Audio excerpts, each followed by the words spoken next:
When we are children, we learn that if we do an action, we will achieve a result. Therefore, to have what we covet, we strive to follow certain rules. But in God, it's a little different.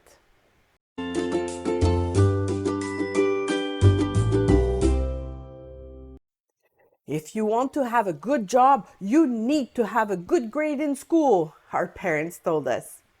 If you want dessert, you need to finish your plate, argued their parents. If you don't come home by this time, you will be grounded for the week, others threaten. This is the action consequence system. And this is a system that still works in our society in many areas. To get a specific result, people will look for people that have achieved that result, and then they will try to duplicate the same action. Bookstores are full of books promoting one method of achieving that success. And the internet is overflowing with motivators and coaches who have all their methods to achieve specific results. Yet, when we look at nature, we understand quickly that the results vary a lot.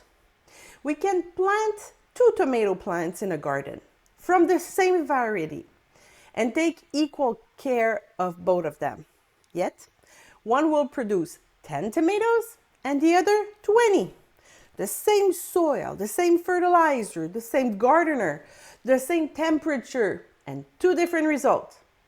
This is even what Jesus used to describe the kingdom of God.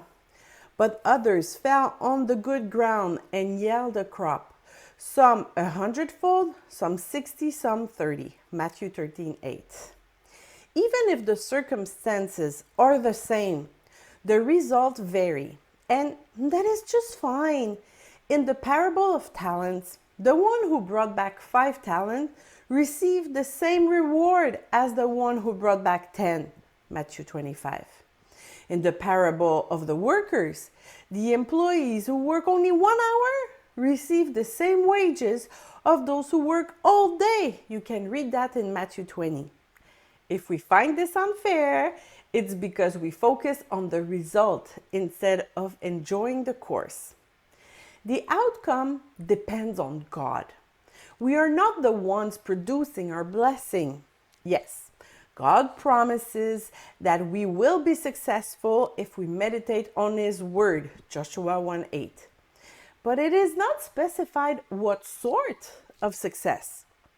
Commit your works to the Lord, and your thoughts will be established, says Proverbs 16:3. But it is not specified here how our projects will be successful. If we apply to different workplaces under the guidance of God, we will have a job. But which one? It is not specified, but this job will glorify God if we continue to serve Him where we are employed. We must raise our need to God, but let Him meet them. So we will be satisfied, but the answer will come from God. For they did not gain possession of the land by their own sword, nor did their own arm save them, but it was your right hand, your arm, and the light of your countenance, because you favored them. Psalm 44:3. So, why put so much effort in following God if we cannot be sure of the outcome? Because we don't follow God for result. We follow God because we are saved. Our joy does not come from the result. It comes from our salvation. Nevertheless, do not rejoice in this, that the Spirit are subject to you, but rather rejoice because your names are written in heaven. Luke 10:20. Joy is a fruit of the Spirit.